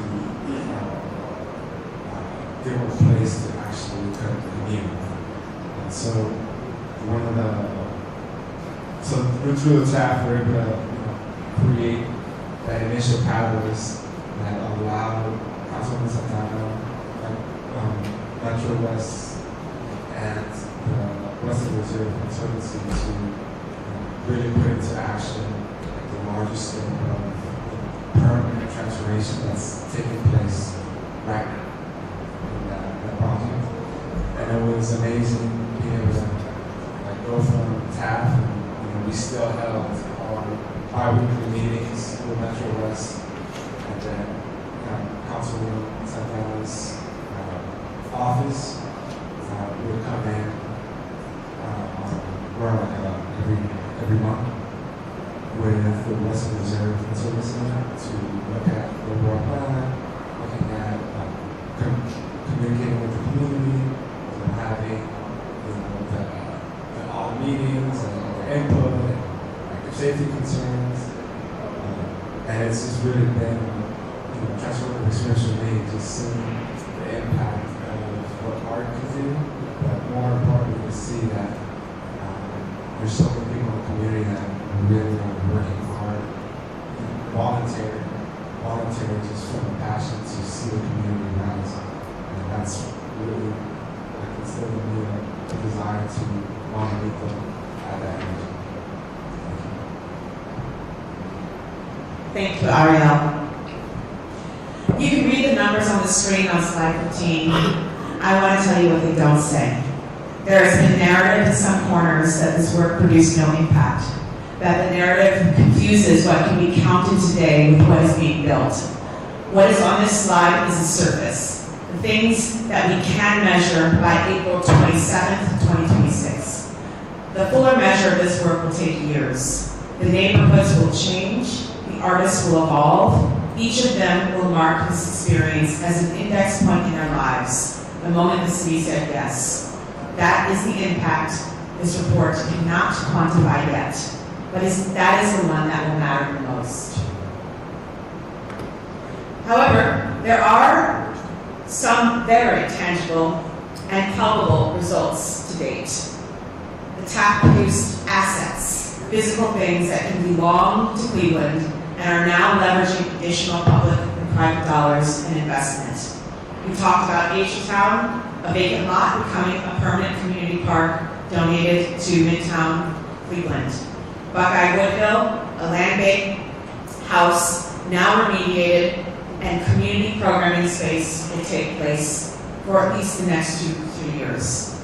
Mount Pleasant, a 6-year-old cluster cited by Councilwoman Gray and Councilman Bishop as visual proof of the concept for advancing the Union Avenue Green.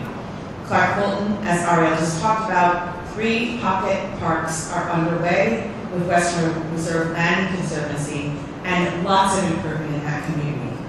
Catalytic investment rarely creates visions out of thin air. It unlocks visions waiting for a partner.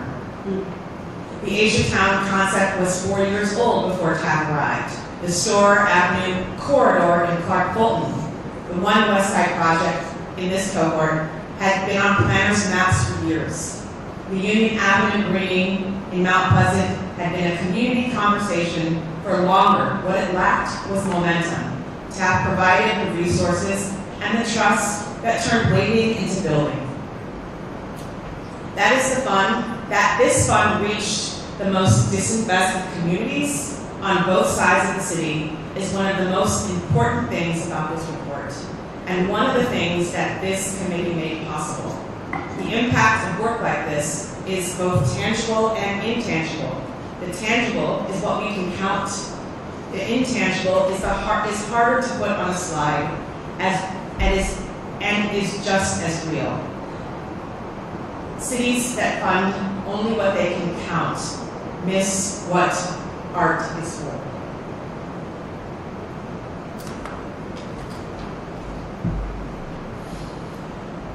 One of the things, there's a lot of things that this initiative taught us.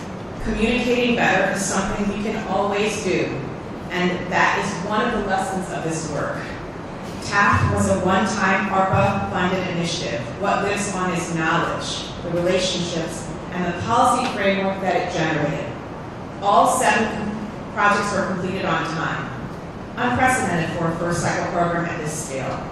Artists developed skills far beyond creative practice. Budgeting, project management, permitting, institutional collaboration, all of those were skills that we consider wins. Institutional partners built entirely new cross-sector models. 12 plus neighborhoods gained permanent assets that will belong to the city forever. The honest lesson, artists have the vision always. They still do. Commissioning at this scale is an act of creative trust and creative risk, jointly held by the city, this council, and the artists. What artists needed was administrative scaffolding, project management, compliance support, legal guidance, cash flow access.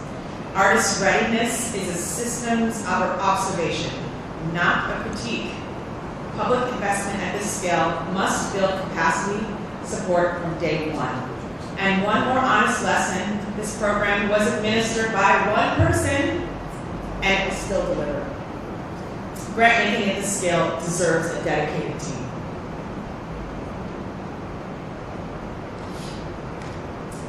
I do want to talk a little bit about the public art policy reform that has happened as a result of this project. The TAP process revealed that our public art ordinances, the framework that governs how we manage public art, needs some work. That this outcome is what we started addressing immediately. TAP didn't just complete the projects, it mapped what needs updating in Cleveland's public art process, and that process is set in motion. While it's currently unclear, the current public art process is unclear, disjointed, and governed by ordinances passed in 1994 and 2003. Ordinances that no longer fit the volume or complexity of public art that this administration is managing. To underscore the full picture, I sought out the Office of Urban AI, who convened a cross-departmental boot camp with city planning leaders across permitting, development, and community development, along with MOCAP and other departments that touch the community art process, including Tara Petras, who oversees that work for the city of Cleveland. 5 work streams are already underway. A dedicated public art webpage is in process. An arts and culture engagement strategy with artists is in the planning process. External stakeholder feedback sessions are being planned. We want to update the public art ordinances, chapter 186, 347.13, and 516.2. We would like to target for completion this work by the end of 2026, with roles and responsibility, matrix, and mapping of everybody who touches public art in the city's role, clearly mapped. You cannot reform what you have first not made legible. That mapping will be the foundation for the legislative work ahead. I have one last word from one of our TAP committee members, and I have just one last slide. Vince? To the chair,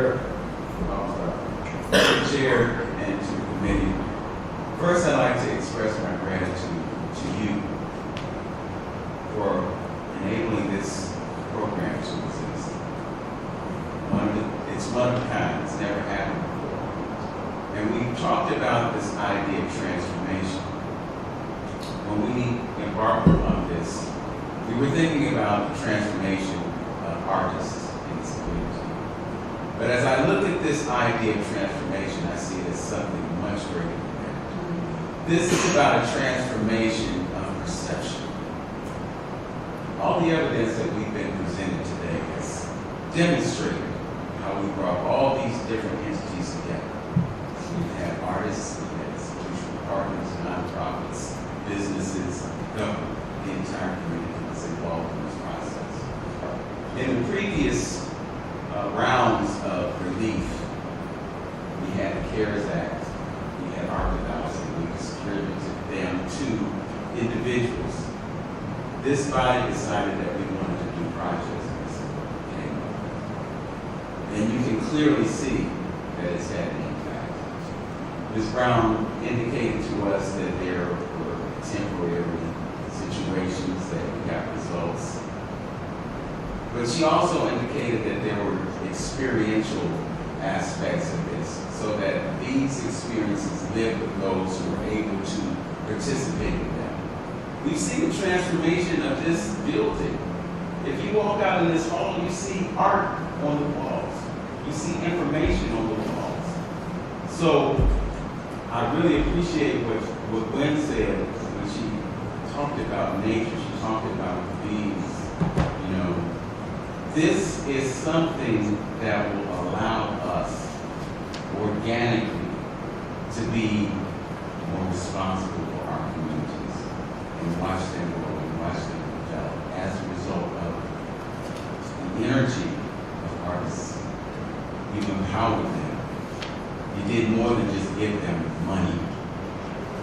We've seen the difficulties in dispersing funds directly to artists, and that's not what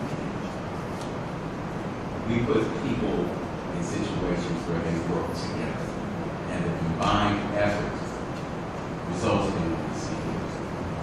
We just caught a small glimpse of the impact with the numbers and the images that we saw.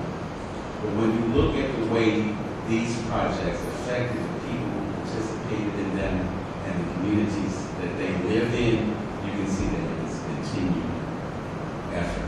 So I just wanted to come and plant a seed, which is why I referenced what Gwen said.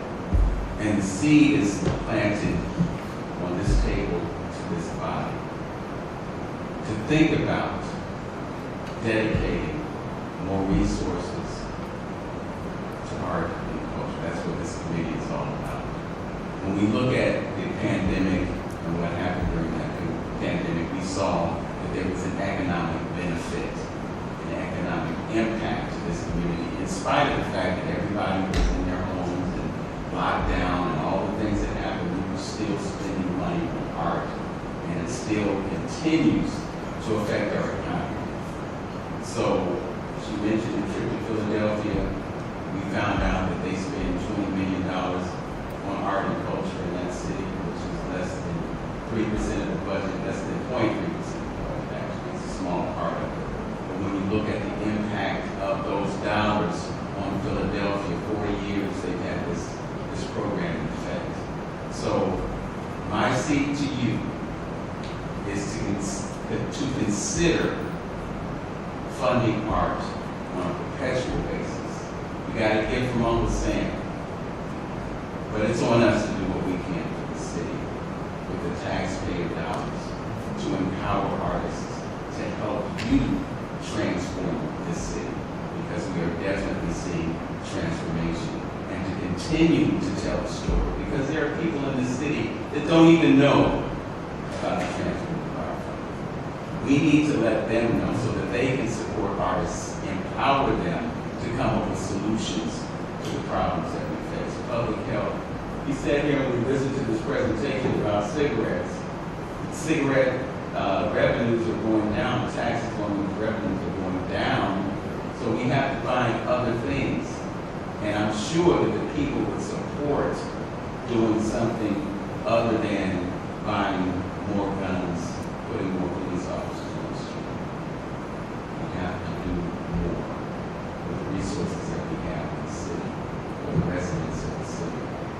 So that's it. I appreciate the fact that you did what you did, and I just want to encourage you to consider doing more and not just Uncle Sam's gifts, but what this city can do for its residents, for its culture. Thank you, Vince. The public art ordinance work now ahead of us is the next opportunity. On behalf of every voice you heard this morning, every artist whose work I've described, and their entire crews, institutional partners, the administrative teams that supported this work, thank you for the trust in this fund. Questions? Thank you, Ms. Brown, the entire assembly that's here before us. That was a really fantastic presentation. So much good work. We don't have a ton of time. We are supposed to get across 11:30. We get a little late. I do, if anybody has any questions or questions, I'd like to go to that instead of taking the time myself. Mr. Arch. Thanks, Chair. Welcome everybody. Thank you for coming down here for reporting results of this. As I think most of you know, I'm a musician. I appreciate art a lot. And I understand that not all art is permanent.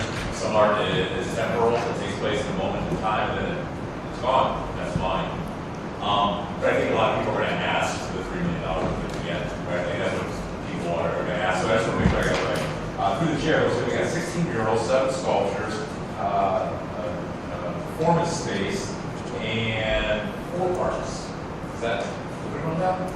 I think there's, through the chair to Councilman Harsh, in the packet that I sent you on March 23rd, there is a list of all of the impact by the numbers that the artist teams produced. It's a little bit more than what you identified. What you're seeing here is... I'm sorry, I was nodding along. Sorry? I was nodding along. Oh, okay. So, I think it's a little bit more the new works and installations, including all of the things, is nearly 600 because there was a lot of work done by each project. Okay. Did you? Yes. Yeah, okay. Through the chair, that's all I had. I just want to make sure that,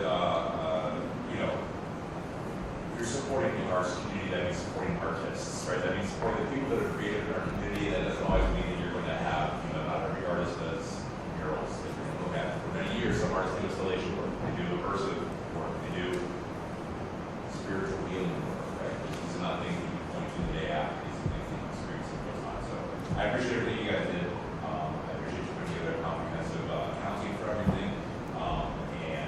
My only other last question is going to be the 5% Cleveland Clinic reimbursed for the organizations that get their final paperwork in. Does the Cleveland Clinic then remit that 5% back to the city? Because the city didn't remit it to the artists, or where did that missing 5% live? So it was just under $25,000, which is being used to create a 30-minute full documentary on the entire Transformative Arts Fund project.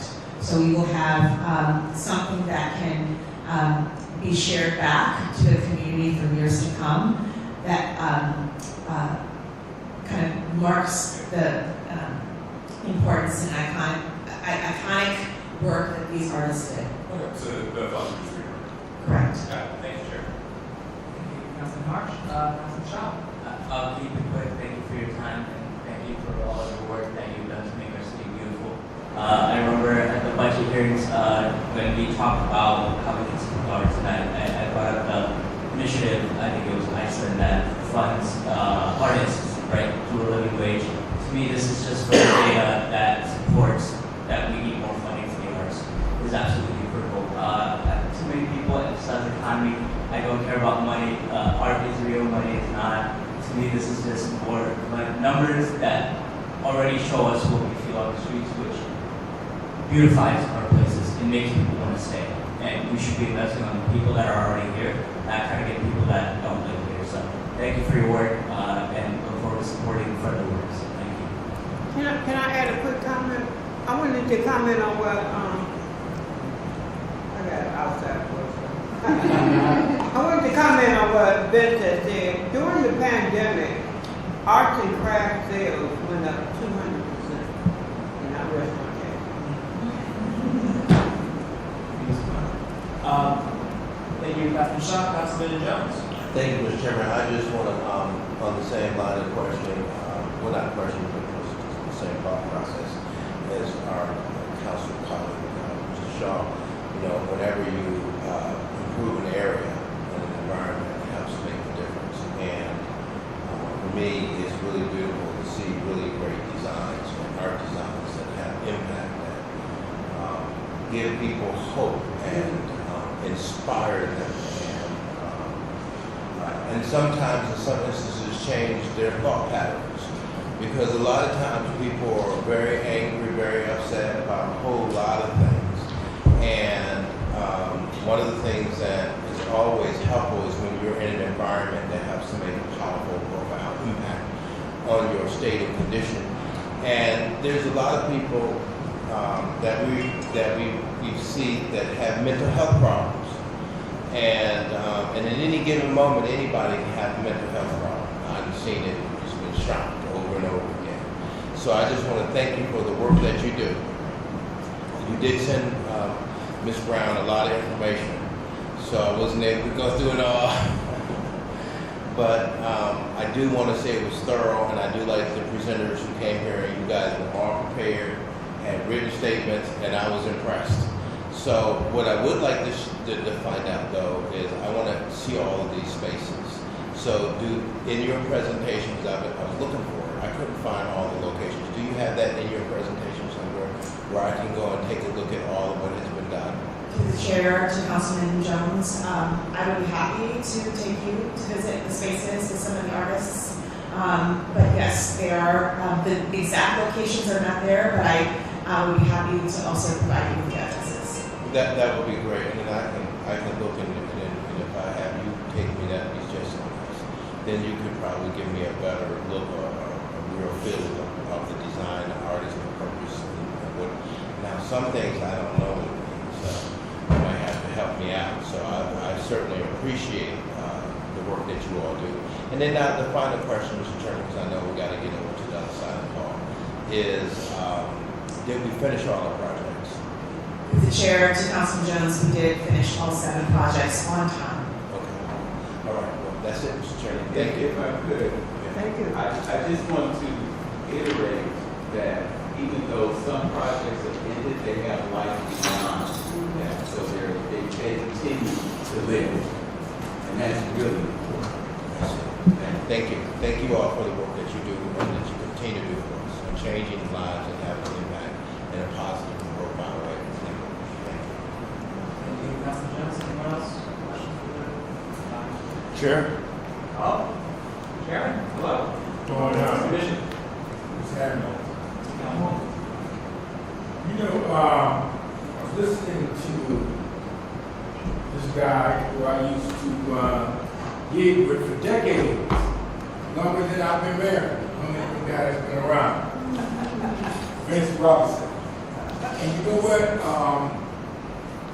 Jeremy, I'm going to introduce you to one of the brothers who will be with me on Wednesday. In terms of his art stuff, you're right.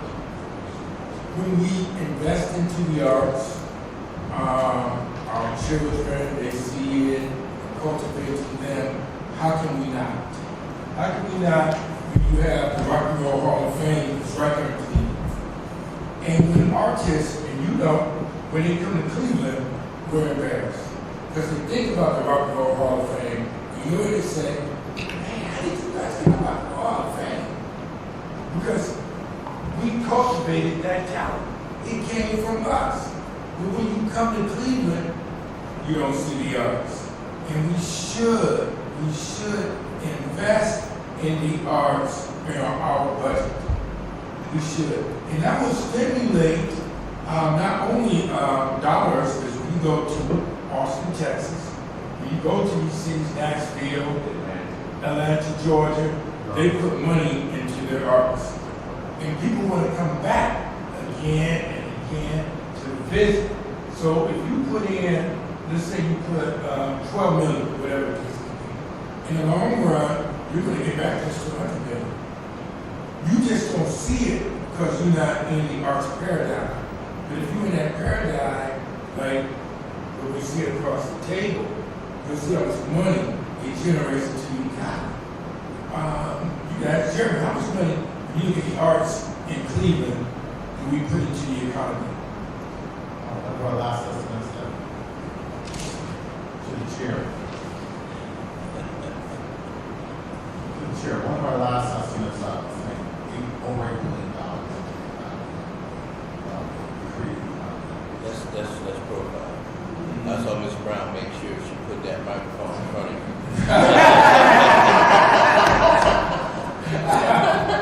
But it keeps people working. It is definitely part of the chair. Now, So yeah, it makes a lot of difference, and we work with Americans for the Arts, SK Data Arts, to quantify this so we can afford and we appreciate the sentiment that more public dollars, especially local, should be invested because of the jobs, because of the workers, because of the neighborhood. We've heard so much today, so I want to add more happy from that. But this leveraging principle is extremely important to the city of Cleveland's future, to our nation's future. And arts for our children, and Dr. Morgan, what he did, the arts journey. Yes, through the chair, to continue to invest in our education, which we've heard from Dr. Corbett, that will continue to be the case. And I suppose I'm not going to speak on that, but it is promising to hear that all this time. You know, the arts, and you know, I think when the schools, we've been to this point before, Joe Jones, what we did, they took all the art programs. And children, when I was growing up, would walk to and from school with the trumpets, with the violins, with the arts, and then so you killed, you created iron hands. And the next thing you know, and the thing about arts, especially with children, it builds character. It does. It builds character, self-esteem, the whole 9 yards, better reading, all of that we built. And so when we talk to Dr. Morgan, he's not going to cut back on the arts. Matter of fact, he increased the arts for the children. He increased the arts because he knows how important it is. But here's the thing, and I'll end. It comes from us, right here in Cleveland. When I was growing up, almost on every single street, there was a band. We had talent shows. And the children, we knew where they were at because they were practicing before they went to rehearsal. Isn't that true? And so you would hear drums, trumpets, guitars, everything. You knew we were children. Was that they went out there in the streets. Then when the schools cut the arts and killed the arts, children were out in the streets, crime increased, all of that. The city had to pay more money to hire more police officers, which you said. But we invest in the arts, and that's the way right there what we're doing. This right here, this $3 million, is just a framework. And we see the outcome measures from the framework of $3 million. We can take that and multiply it, and then people want to come back to you. Look out there right now with the Rock and Roll Hall of Fame, what Greg Harris is doing. He has a capital campaign. He is building up the Rock and Roll Hall of Fame, but we're not ready. We're not ready for it. But when we invest into it, we can stimulate it. We can stimulate it. This $3 million right here. I'm putting more and more millions in there every year. Every year, I'm telling you, Councilman Jones, it will correlate with the Rock and Roll Hall of Fame because people are going to come to the Rock and Roll Hall of Fame, but when they walk to the airport, which is dead, and they should have arts in the airport. How you going to have a Rock and Roll Hall of Fame here in Cleveland, and you'll have arts in the airport? I mean, you used to have a band playing there. Whatever, like when you go to Austin, Texas. You got to do all the lake. What we're going to do to get it there. So we got Ms. Brown. You know, help us get some art in the airport, Mr. Chairman, to Ms. Brown. But we have oversight. And when I mention it to the president and the head of the airport, it falls on deaf ears. It should. It falls on deaf ears, colleagues. But we will need your help so we can teach them and show them the way. And I like, Mr. Chairman, I'm not sure if you're a part of this, but I do like, and it has had an impact, the art that's in City Hall. So whoever put the art in City Hall, you guys have done a wonderful job.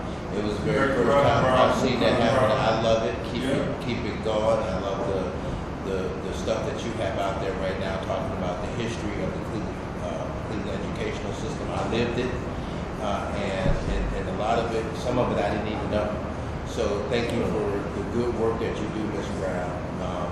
Coming down to City Hall has been more fun for me now in this space than it has in years past. So just keep that work coming, and we need to get some of that in the airport. So thank you, Mr. Chairman, Kevin Conwell, and thank you, Kevin Conwell, for being an advocate. Appreciate you. So we need help from City Council, the directors. These are leaders in the arts community back again and again. And so, matter of fact, they advocate the people at this table here. He advocated for the $3 million. Germany, as soon as he landed here in Cleveland, they started advocating. Remember them? Yeah, remember everybody? I remember he was trying to get me to come to a lot of meetings. So he ain't no joke. He takes care of business. So we appreciate you, Jerry. You gotta keep that advocacy up. And even when people run for office, you need to bring them in, state reps, state senators, council members, mayors, and ask them the question, where they're at with the others. And not just in the city council, but all of us. Not yet. No, I'm talking. So, you guys got to do it too because you got to help for the good of the whole. Everybody else, man, I have to fill out so many editorials from Councilmember Joe Jones, but we don't get any questionnaire from you. So you can sit at the table, Vince Robinson, but if you don't send in questionnaires, and that way when people move, and you mention the budget, it's in writing, young man. It's in writing. So when you do that, that's very, very important.